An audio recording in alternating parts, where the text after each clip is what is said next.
जनवरी 2021 मुकेश अंबानी के घर एंटीलिया को बम से उड़ाने की धमकी मिलती है। ये केवल खोखली धमकी नहीं थी। एंटीलिया के सामने एक एसयूवी खड़ी मिलती है जिसमें विस्फोटक होते हैं और साथ में होती है एक चिट्ठी। ये तो सिर्फ ट्रेलर है नीता भाभी, मुकेश भैया, ये तो सिर्फ एक झलक है। अगली बार सामान पूरा हो करके वापस आएगा और इंतजाम पूरा हो गया है। मोहब्बत की चाशनी में डूबी हुई धमकी इस खत में थी। ये खबर नेशनल हेडलाइन बन जाती है। फिर विस्फोटक वाली एसयूवी के मालिक एक व्यवसायी जिसका नाम मनसुख हिरेन था, उसकी लाश मिलती है समंदर में, मुंह में कपड़े ठोसे हुए। एनआईए ने जांच की तो पता चला कि बम ब्लास्ट की धमकी और हत्या में आतंकी नहीं, मुंबई पुलिस ही शामिल थी। मुंबई पुलिस का कमिश्नर और उसके अधिकारियों का नाम सामने आता है। अंबानी के घर को उड़ाने की धमकी देने वाला मुंबई का पुलिस कमिश्नर ही था। कैसे एंटीलिया बम धमकी कांड ने महाराष्ट्र की राजनीति में भूचाल ला दिया? महाविकास अघाड़ी या फिर भाजपा, किसके इशारे पर दी गई अंबानी को जान से मारने की धमकी? क्यों परमबीर सिंह देश के सबसे विवादित पुलिस कमिश्नर हैं? सवाल ढेर सारे हैं, इसलिए जवाब लेकर के हाजिर है पॉलिटिकल नारी।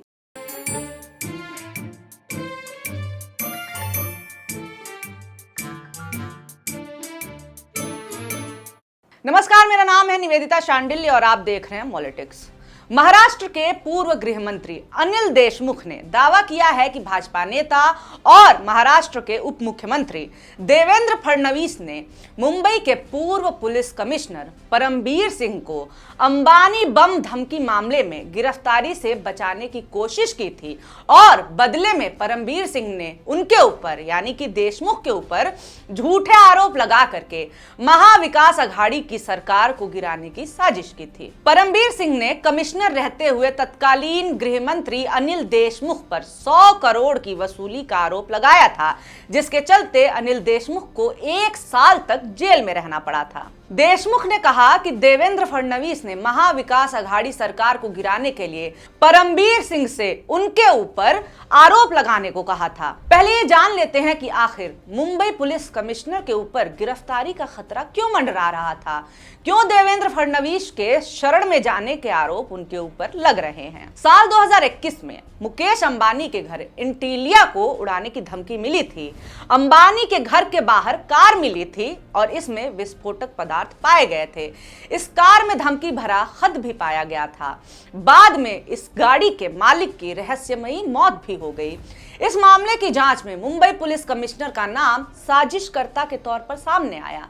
अनिल देशमुख का आरोप है कि इस मामले में फडणवीस ने परमबीर सिंह को बचाया और बदले में उनसे अपना काम करवाया। देशमुख ने दावा किया कि जब मैं महाराष्ट्र का गृह मंत्री था तो हमें एक जांच में पता चला कि मुंबई के शीर्ष पुलिस अधिकारी परमबीर सिंह उद्योगपति मुकेश अंबानी के एंटीलिया आवास के पास मिली स्कॉर्पियो गाड़ी में जिलेटिन की छड़ें लगाने और स्कॉर्पियो गाड़ी के मालिक की हत्या के मामले में मुख्य साजिशकर्ता थे। सिंह ने अपने अन्य साथियों के साथ मिलकर के इसे अंजाम दिया था। देशमुख ने आगे ये भी दावा किया कि फडणवीस ने सिंह को आश्वासन दिया कि उन्हें गिरफ्तार नहीं किया जाएगा, लेकिन इस शर्त पर कि उन्हें एमवीए सरकार को गिराने के लिए मेरे खिलाफ आरोप लगाने होंगे। इसलिए परमबीर सिंह ने मेरे खिलाफ आरोप लगाए। 2021 में अंबानी को उड़ाने की धमकी काफी गंभीर थी और साजिश बेहद गहरी। इस मामले में परमबीर सिंह के साथ साथ मुंबई पुलिस के कुछ और अधिकारी भी शामिल थे। इस मामले में प्रमुख नाम था मुंबई पुलिस के एक अधिकारी सचिन वाजे का। इन पुलिस अधिकारियों ने अपना नाम सामने ना आए इसलिए मनसुख हिरेन की हत्या की थी। मनसुख हिरेन उसी गाड़ी के मालिक थे जिसमें विस्फोटक था और ये बात एनआईए ने अपने आरोप पत्र में कही है। सचिन वाजे और परमबीर सिंह की जोड़ी ने कैसे पैसों का अंबार खड़ा किया, कैसे सरकारों के साथ मिली भगत करके मुंबई में खौफ का नाम बन गए, कैसे ये सरकारों को बनाने और गिराने का मादा रखते थे, ये सारी चीजें आप जानेंगे तो आपके होश उड़ जाएंगे। पूरे एंटीलिया धमकी कांड के ये 2 मोहरे हैं जिन्होंने राज्य से लेकर के देश की बड़ी बड़ी जांच एजेंसियों के पसीने छुड़ा दिए। सचिन वाजे मुंबई पुलिस का वो अधिकारी जिसे एनकाउंटर स्पेशलिस्ट के तौर पर जाना जाता था। सचिन वाजे 1990 में एक सब इंस्पेक्टर के रूप में महाराष्ट्र पुलिस बल में शामिल हुआ था। उसे मुंबई पुलिस का एनकाउंटर स्पेशलिस्ट कहा जाने लगा। बताया जाता है कि सचिन वाजे ने तकरीबन 60 एनकाउंटर्स किए हैं। साल 2002 में मुंबई के घाटकोपर में बम धमाका होता है। उस समय मुंबई पुलिस की क्राइम ब्रांच में पोस्टेड सचिन वाजे बम धमाके की जांच कर रहा था। घाटकोपर धमाका केस में पुलिस ने पूछताछ के लिए ख्वाजा यूनुस को पकड़ा था।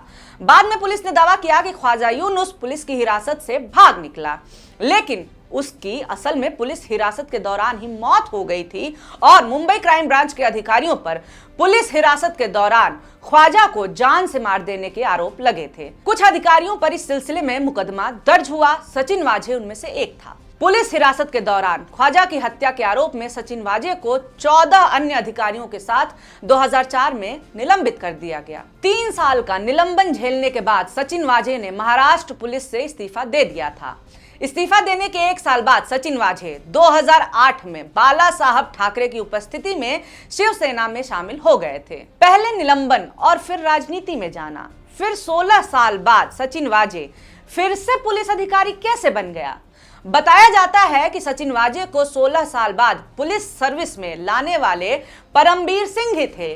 परमवीर सिंह को सचिन वाजे का असली बॉस कहा जाता है। अब वापस आते हैं मशहूर एंटीलिया बम कांड पर और जानते हैं कि कैसे इससे मुंबई पुलिस गिरोह का पर्दाफाश हुआ था। एंटीलिया के सामने विस्फोटक वाले स्कॉर्पियो के मालिक मनसुख हिरेन से मुंबई पुलिस ने पूछताछ की। उसने कहा कि मेरी गाड़ी को चुरा लिया गया था, मगर कुछ दिन बाद ही मनसुख की लाश समंदर में मिलती है। क्यों और किसने किया था ये?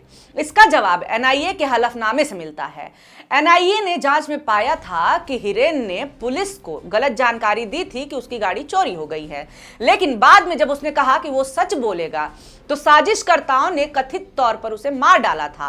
साजिशकर्ता था सचिन वाजे, मुंबई का एनकाउंटर स्पेशलिस्ट। मनसुख हिरेन की पत्नी ने उनकी हत्या के बाद वाजे पर यह आरोप लगाया था कि उनके पति वाजे से कई बार मिले थे और हत्या वाजे ने ही कराई है। वाजे जांच के दायरे में आते हैं और एक के बाद एक तार खुलने शुरू होते हैं। सचिन वाजे ने पूछताछ के दौरान एनआईए से कहा था कि मैं आइसबर्ग का एक टुकड़ा भर हूं, और ये बात सही भी साबित होती है। मुंबई के तत्कालीन पुलिस कमिश्नर परमवीर सिंह का नाम मुख्य आरोपियों में नहीं था, मगर जांच के दौरान उन्हें पद से हटा दिया जाता है। चार्जशीट में नाम ना होने के बावजूद बार बार सचिन वाजे के तार परमवीर सिंह से जुड़ते हुए नजर आते हैं। एनआईए ने अपनी चार्जशीट में लिखा है कि 4 मार्च को, जिस दिन हिरेन मनसुख की हत्या हुई है, उस दिन सचिन वाजे की परमवीर सिंह से 3 बार मुलाकात हुई। मुंबई पुलिस ने कहा कि अंबानी को धमकी एक आतंकवादी संगठन ने दी है, जैश उल हिंद। एनआईए की जांच में पाया गया था कि आतंकवादी संगठन जैश उल हिंद के नाम से आए मैसेज में परमवीर सिंह ने छेड़छाड़ की है। उस छेड़छाड़ को लेकर के एक साइबर एक्सपर्ट का बयान एनआईए ने लिया है, जिसमें उसने कहा कि उसने इस काम के लिए ऑफिशियल सीक्रेट फंड से परमवीर सिंह ने 5 लाख रुपए दिलवाए। परमवीर सिंह के ही कहने पर धमकी का आरोप एक ऐसे संगठन पर लगाया गया जो कि है ही नहीं। परमवीर सिंह ने तत्कालीन मुख्यमंत्री उद्धव ठाकरे को चिट्ठी लिख करके आरोप लगाया कि देशमुख ने निलंबित पुलिस अधिकारी सचिन वाजे से हर महीने 100 करोड़ रुपए की उगाही करके उन्हें देने को कहा था। इस मामले में ईडी ने अनिल देशमुख को गिरफ्तार कर लिया। अनिल देशमुख 1 साल तक जेल में बंद रहे। उनकी रिहाई हुई जब बंबई उच्च न्यायालय ने सीबीआई की तरफ से दर्ज भ्रष्टाचार के मामले में अनिल देशमुख को जमानत देने के आदेश पर रोक बढ़ाने से इनकार कर दिया। अनिल देशमुख के वसूली मामले की जांच के लिए जस्टिस चांदीवाल आयोग का गठन किया गया।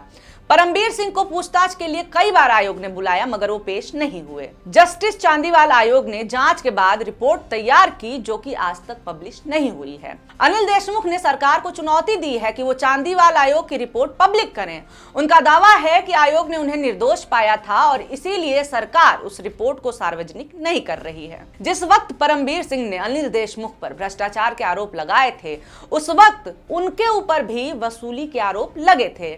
रियल एस्टेट डेवलपर और होटल व्यवसायी बिमल अग्रवाल ने उनके ऊपर आरोप लगाया था कि उन्होंने 2 बार और रेस्तरां पर छापेमारी नहीं करने के लिए उनसे 9 लाख रुपए की वसूली की थी। इस जांच के दौरान परमबीर सिंह अचानक से गायब हो गए, किसी को नहीं पता कहां गए, जिसके बाद उन्हें भगोड़ा घोषित कर दिया गया।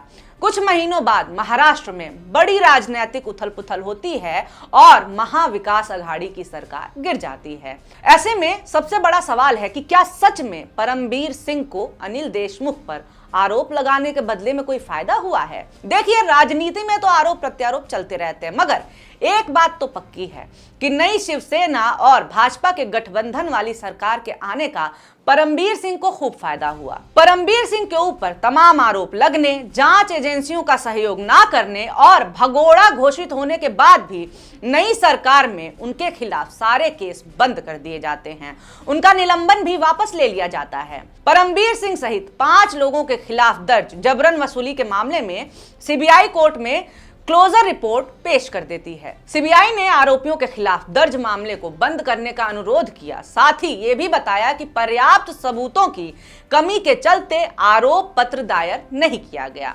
महाराष्ट्र की एकनाथ शिंदे सरकार ने मुंबई के पूर्व पुलिस कमिश्नर परमबीर सिंह का सस्पेंशन ऑर्डर वापस ले लिया। सरकार ने उनके खिलाफ लगे सभी आरोप हटा लिए। सरकार ने कहा कि सस्पेंशन पीरियड को ऑन ड्यूटी माना जाएगा। केस की तह में जाने पर पता चलता है कि जो जानकारी जनता को दी गई है वो आइसबर्ग का महज टिप भर है। आज की वीडियो में केवल इतना ही। वीडियो कैसा लगा आप ये हमें जरूर बताएं और इस मामले पर आप क्या सोचते हैं हमें कमेंट करके बता दें। और हाँ, अच्छा लगा वीडियो तो लाइक भी कर सकते हैं और ऐसे ही वीडियोस आपके सामने आते रहें, इसके लिए हमारे चैनल मॉलिटिक्स को सब्सक्राइब करना ना भूलें। बहुत शुक्रिया, बहुत धन्यवाद।